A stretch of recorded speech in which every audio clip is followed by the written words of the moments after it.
In the following chapter, the three modes of material nature, Krishna gives us a perspective of these gunas, as I mentioned earlier, these ropes that bind us to this world.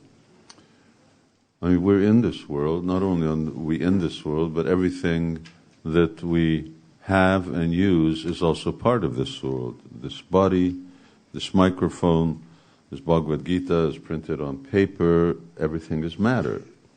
So if we're meant to be liberated and yet everything that we're using is a product of matter, how's that possible?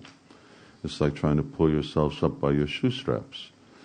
So if matter is the cause of bondage, then how is it that we can become liberated by working, moving, because all of these things incorporate material things.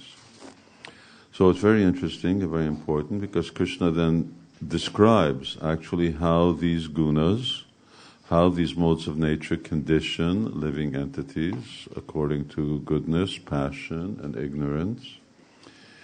And then additionally, Krishna then also explains, but to come to the spiritual platform, you need to come to the level of sattva gun, or goodness.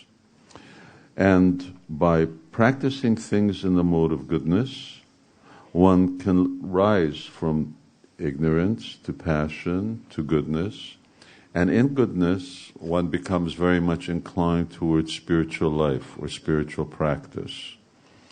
So it's like, there's a saying that if you talk about ghosts and snakes, they come.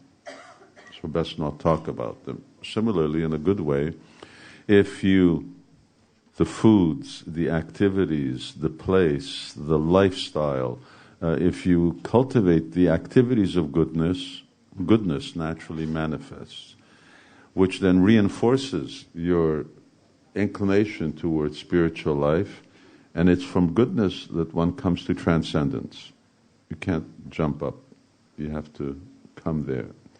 So using matter in order to become free from matter, using the modes of nature to become free from the modes of nature.